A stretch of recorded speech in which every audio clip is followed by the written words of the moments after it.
Hello बच्चों, welcome to biology of coded classes. हम लोग क्या पढ़ रहे हैं? Kingdom protista. किंगडम प्रोटिस्टा में हम लोगों ने क्या क्या पढ़ा?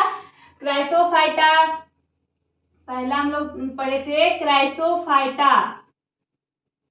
क्राइसोफाइटा। दूसरा डायनोफ्लैजिलेट। तीसरा यूग्लिनोइड। और चौथा स्लैमोइड। और पांचवा हम क्या पढ़ेंगे? प्रोटोजोआ। प्रोटोजोअन्स पढ़ेंगे। क्राइसोफाइटा, क्राइसोफाइटा, डायनोफ्लैजिलेट, यूग्लिनोइड, स्लैमोइड और प्रोटोजोअन के बारे में ये चारों हमारे कंप्लीट हो गए। और अब हम लोग पढ़ेंगे प्रोटोजोअन के बारे में कि प्रोटोजोअन है क्या। प्रोटोजोअन, प्रोटो का मतलब ही समझ में आ रहा होगा। प्रोटोजोअन का मतलब, प्रोटो का मतलब प्रिमिटिव। प्रोटो का मतलब प्रिमिटिव और प्रिमिटिव का हिंदी मतलब बताऊं तो पुराना। जो सबसे पहले एनिमल जैसा बिहेव कर रहा था वो क्या थे? प्रोटोजोअन, जिसके पास सेल वॉल नहीं है, सेल वॉल एब्सेंट है। प्रोटोजोअन, प्रोटो का मतलब होता है प्रिमिटिव और जोअन, जोआ का मतलब एलिमेंट, एनिमल के जैसा। प्रोटो का मतलब प्रिमिटिव और एनिमल के मतलब एनिमल जैसा बिहेव कर रहा था, वो प्रोटोजोआ था। प्रोटोजोआ एनिमल के जैसा बिहेव कर रहा था। क्या है protozoan? Primitive relative of animal. Protozoa primitive relative है। ये ज्यादातर हेट्रोट्रॉपिक है। जो कैसे रहते हैं? पैरासाइट के रूप में। प्रोटोजोअन कैसे ऑर्गेनिज्म है? हेट्रोट्रॉपिक। हेट्रोट्रॉपिक कैसे ऑर्गेनिज्म है? हेट्रोट्रॉपिक। और ज्यादातर वो प्रीडेटर या पैरासाइट के रूप में रहते हैं। पैरासाइट के मतलब मैंने बताया था कि प्लस माइनस का रिलेशन। कैसा रिलेशन होता है? प्लस माइनस का। यानी कि जो स्पीसीज किसी बॉडी के अंदर इंटर करता है और वो अपना न्यूट्रिशन लेता है तो उसका तो फायदा हुआ, प्लस का रिलेशन हुआ। लेकिन जिसके अंदर वो इंटर करता है उसे बीमार करके भी जाता है, उसके बॉडी को नष्ट कर देता है। तो नेगेटिव मतलब कि जिसका नुकसान होता है, एक का फायदा और एक का नुकसान जिसका होता है, वो पैरासाइटिक ऑर्गेनिज्म होते हैं। जैसे मलेरिया में बोलूं तो प्लाज्मोडियम हमारे अंदर इंटर करते हैं, हमारे जो सिस्टम है उसमें से कुछ न्यूट्रिशन, अपना खाना वो ले लिए, अपना न्यूट्रिशन ले लिए, लेकिन हमें जाते जाते बीमार करके जाते हैं, मलेरिया दे के जाते हैं।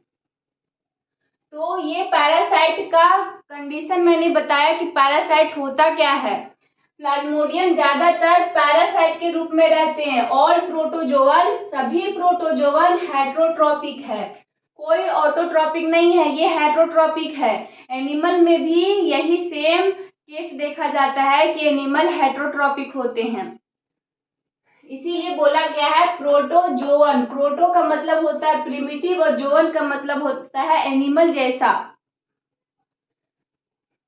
दे are 4 major group of protozoan. Protozoan का 4 मेजर ग्रुप बताया गया है। किसके बेसिस पे 4 ग्रुप बनाया गया है? लोकोमोशन, लोकोमोटरी ऑर्गन के बेसिस पे। किसके बेसिस पे? लोकोमोटरी, लोकोमोटरी ऑर्गन के बेसिस पे इन्हें लोकोमोटरी के लोकोमोशन, उसके पास कौन से लोकोमोशन का ऑर्गन प्रेजेंट है और सिस्टम प्रेजेंट है, उनके बेसिस पे प्रोटोजोअन को 4 ग्रुप में बांटा गया है। पहला एमीबॉइड, दूसरा फ्लैजिलेट, तीसरा सिलिया और स्पोरोजोअन। एमीबॉइड प्रोटोजोअन जो है उनके पास लोकोमोटरी ऑर्गन के रूप में सूडोपोडिया होता है। सूडोपोडिया बोले तो फॉल्स फीट, झूठा पैर। उनके पास झूठा पैर होता है, फॉल्स फीट फिट होता है, जिनके थ्रू वो मूवमेंट करते हैं, खाना को कैप्चर पकड़ने में भी हेल्प करता है सूडोपोडिया। एमीबा के पास सिंगल न्यूक्लियस होता है। जब हम स्लाइमोइड पढ़ रहे थे तो प्लाज्म वहां पे आया था, स्लाइमोइड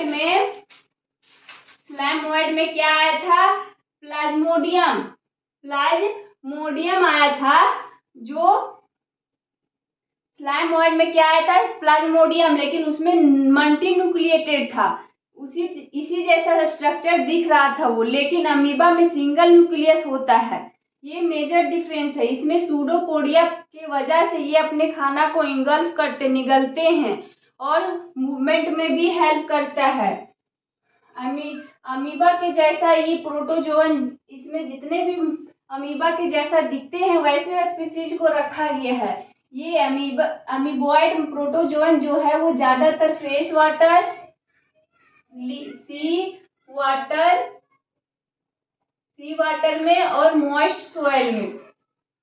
ये बोल रहा है कि एमीबॉइड प्रोटोजोअन जो है वो सी वाटर में, फ्रेश वाटर में और मॉइस्ट सोइल में, यानी कि समुद्र का पानी में भी पाया जाता है। नदी जैसे नदी, रिवर, लेक, तालाब, पाउंड, ये सब पानी में अमीबॉइड प्रोटोजोअन पाए जाते हैं। और मॉइस्ट सोइल मतलब नमी वाला मिट्टी, जहाँ पे नमी है मिट्टी में वहां पे भी पाए जाते हैं। They move and capture their prey by pseudopodia. वो मूव कैसे करते हैं और अपने खाना को कैसे पकड़ते हैं? किसके थ्रू?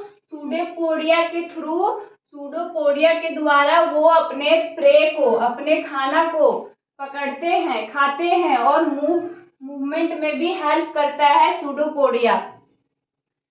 एज इन एमीबा के जैसा, एमीबॉइड प्रोटोजोअन में अमीबा के जैसा सूडोपोडिया होता है, जो हेल्प करता है वाटर से अपने प्रे को खाना पकड़ने में और मूवमेंट करने में सूडोपोडिया हेल्प करता है। Marine form silica cell on their surface. अगर वो फ्रेश वाटर में है तो उसके पास अपने सरफेस पे सिलिका नहीं होता। अगर वो मैरीन वाटर में रहते हैं तो वैसे स्पीसीज के पास सिलिका का सेल प्रेजेंट होता है सरफेस पे, उनके बॉडी सरफेस पे। अब हम देखते हैं फ्लैजिलेटेड प्रोटोजोअन। फ्लैजिलेटेड कहने का मतलब है जिसके पास फ्लैजिला प्रेजेंट हो। फ्लैजिला क्या हेल्प करता था? इनका काम क्या था? खाना को पकड़ के अपने डाइजेस्टिव सिस्टम में डालना और मूवमेंट में हेल्प करना। फ्लैजिला का क्या काम था? मूवमेंट में हेल्प करना और खाना पकड़ना। तो यहाँ पे फ्लैजिलेटेड का मतलब ही समझ में आ रहा है कि जिसके पास फ्लैजिला प्रेजेंट हो। ये आइदर लिविंग और पैरासाइट, यानी कि ये तो लिविंग यानी कि फ्री रहते हैं, खुले वातावरण में भी पाए जाते हैं और पैरासाइट के फॉर्म में भी पाए जाते हैं, यानी किसी ऑर्गेनिज्म के शरीर के अंदर भी पाए जाते हैं ये। They parasitic form cause disease such as sleeping sickness. अगर वो पैरासाइटिक के फॉर्म में है शरीर के अंदर तो वो कुछ डिजीज को काउज करते हैं। डिजीज जिस ऑर्गेनिज्म में रहेंगे उसे डिजीज देंगे, बीमारी देंगे। डिजीज का मतलब बीमारी होता है, बीमार कर देंगे उन्हें। जैसे इनसे क्या होता है? फ्लैजिलेटेड प्रोटोजोअन कौन सी बीमारी ज्यादातर करते हैं? तो स्लीपिंग सिकनेस। जब हम लोग ह्यूमन हेल्थ एंड डिजीज पढ़ेंगे वहां पे मैं बताऊंगी स्लीपिंग सिकनेस है क्या। स्लीपिंग सिकनेस बीमारी काउज करते हैं अगर वो पैरासाइटिक फॉर्म में रहे तो, और फ्री लिविंग में रहे तो नहीं बताया हुआ है एनसीईआरटी बुक में कुछ। इसका एग्जाम्पल, फ्लैजिलेटेड प्रोटोजोअन का एग्जाम्पल क्या है? ट्राइफैनोसोमा। इसके अंदर कैसे स्पीसीज आते हैं? ट्राइफैनोसोमा के स्पीसीज आते हैं। सिलिएटेड प्रोटोजोअन, यहाँ पे क्या था? फ्लैजिला, जिसके पास फ्लैजिला प्रेजेंट हो। अब यहाँ पे आया सिलिएटेड प्रोटोजोवन। सिलिएटेड प्रोटोजोवन कहने का मतलब जिसके पास सिलिया प्रेजेंट हो। कैसा हो? सिलिया प्रेजेंट हो। जैसे मैं यहाँ पे एग्जाम्पल डायग्राम बनाई हूँ। यहाँ पे देखिए बॉडी सरफेस में सिलिया बहुत सारे प्रेजेंट हैं। सिलिया क्या करता है? इनका क्या काम है? इनका भी यही काम है कि खाना को पकड़ना और अपने डाइजेस्टिव सिस्टम में डालना और मूवमेंट में हेल्प करना। They are aquatic. ये क्या है? एक्वेटिक। ज्यादातर ये मिट्टी पानी में रहते हैं। कहाँ रहते हैं? ये ज्यादातर पानी में रहते हैं। Actively move organism. ये एक्टिवली मूव करते हैं। ये नहीं कि पानी का फ्लो अगर नीचे की ओर है तो वो पानी के साथ ही बहेंगे, ऐसा नहीं है। इन्हें जिधर मन करता है उधर जाते हैं। उसके लिए इन्हें एनर्जी खर्च करनी पड़ती है। उसे हम एक्टिवली बोलते हैं। एक्टिवली मूवमेंट करते हैं। ये किसके प्रेजेंस में कैसे मूवमेंट करते हैं? इन्हें मूवमेंट करने के लिए मैं फिर से बताती हूँ। सिलिएटेड प्रोटोजोवन में सिलिया प्रेजेंट होते हैं, बहुत सारे सिलिया, जिनके हेल्प से वो एक्टिवली मूवमेंट करते हैं। एक्टिवली मूवमेंट कैसे करते हैं ये? इनके पास क्या प्रेजेंट होता है? Presence of thousand of cilia. Cilia के हेल्प से ये मूवमेंट कर पाते हैं। With the help of cilia, यहाँ पे मूवमेंट का प्रोसेस बताया कि एक्टिवली मूव करता है सिलिया की वजह से। और सिलिया का दूसरा काम क्या है इस ऑर्गेनिज्म में? With the help of cilia food in move, जिसे हम स्ट्रेड कहते हैं, इनटू गलट।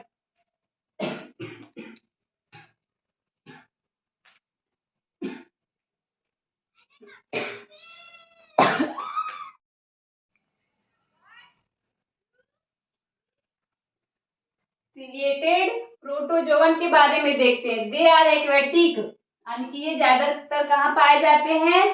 एक्वेटिक मतलब पानी में ज्यादातर ये पाए जाते हैं। एक्टिवली मूव ऑर्गेनिज्म, ये एक्टिवली मूव करते हैं। जैसे ये मान लीजिए रिवर है, अगर पानी नीचे की ओर फ्लो कर रहा है तो ये नहीं है कि ये नीचे की ओर जाएगा, इनका जहां मन करेगा उधर जाएंगे। ये एक्टिवली मूव करते हैं। तो एक्टिवली मूव किनके हेल्प से करते हैं? ये इनके पास थाउजेंड ऑफ सिलिया प्रेजेंट होते हैं, जिनके हेल्प से ये एक्टिवली मूव करते हैं। सिलिया जो है उनका दूसरा काम क्या होता है? इस सिलिएटेड प्रोटोजोवन में वो खाना को भी मूव करते हैं। किनके अंदर? गलट के अंदर। इनके पास स्पेशल माउथ का ओपनिंग नहीं है, इनके पास माउथ के जैसा एक ओपनिंग है जिसे हम गलट कहते हैं। गलट। इसमें सिलिया के हेल्प से ये मान लीजिए ये फूड है, ये सिलिया के हेल्प से अपने भोजन को ऊपर लाते हैं गलट में, और गलट के थ्रू फिर ये भोजन जाता है। सिलिया के जो इसमें फंक्शन है वो आपको समझ में आ गया होगा। अब हम देखते हैं स्पोरोजोवन। अमीबॉयड में सूडोपोडिया प्रेजेंट था, फ्लैजिलेटेड में फ्लैजिला प्रेजेंट था, और सिलिएटेड में सिलिया प्रेजेंट था। लेकिन स्पोरोजोवन में कोई लोकोमोटरी ऑर्गेन प्रेजेंट नहीं होता है। No locomotory organ present. Life cycle have spore stage. इनका जो लाइफ साइकिल है, इनका जो मेन स्टेज है वो स्पोर के स्टेज में ज्यादातर रहता है, जो क्या करता है? इन्फेक्शन काउज करता है। जैसे यहाँ पे एग्जाम्पल हमने लिया प्लाज्मोडियम। क्या लिया? प्लाज्मोडियम। स्माइल मोइड का स्लाइम मोइड का जो स्लाइम मोइड का प्लाज्मोडियम था उसके बारे में हम यहाँ नहीं बात कर रहे। यहाँ पे स्पोरोजोवन, प्रोटोजोवन के अंदर जो स्पोरोजोवन आता है वो प्लाज्मोडियम स्पोर के रूप में रहता है। हम इनके बारे में बात कर रहे हैं। ये ज्यादातर मलेरिया के पैरासाइट होते हैं। प्लाज्मोडियम कैसे होते हैं? मलेरिया का पैरासाइट है, जो हमें मलेरिया काउज करते हैं, मलेरिया का शिकार बनाते हैं हमें। देखिए यहाँ पे स्ट्रक्चर ऑफ प्रोटोजोवन कुछ स्ट्रक्चर में बनाई हुई, जैसे एमीबॉयड का अमीबा का स्ट्रक्चर ऐसे होता है जिनके पास सिंगल न्यूक्लियस होता है। इनके पास सूडोपोडिया होता है। सूडोपोडिया क्या है? फॉल्स फीट, जिनकी हेल्प से ये लोकोमोशन करते हैं और अपने खाना को पकड़ते हैं। ट्राइपैनोसोमा, जिनके पास फ्लैजिला है, ये फ्लैजिलेटेड प्रोटोजोवन है। ये पैरामीशियम क्या है? पैरामीशियम के पास सिलिया प्रेजेंट होते हैं, ये सिलिएटेड प्रोटोजोवन है। सिलिया के हेल्प से ये भोजन को अपने गलट के अंदर ले जाते हैं और मूवमेंट में भी हेल्प करते हैं सिलिया। आई होप आपको ये प्रोटोजोवन का जो कॉन्सेप्ट है वो समझ में आया होगा। आपके लिए ये वीडियो अगर हेल्पफुल रहा तो अपने दोस्तों को भी भेजिए और कमेंट करना ना भूलिए। लाइक जरूर कीजिए, अगर नए हैं तो चैनल को सब्सक्राइब भी कीजिए। थैंक यू, धन्यवाद।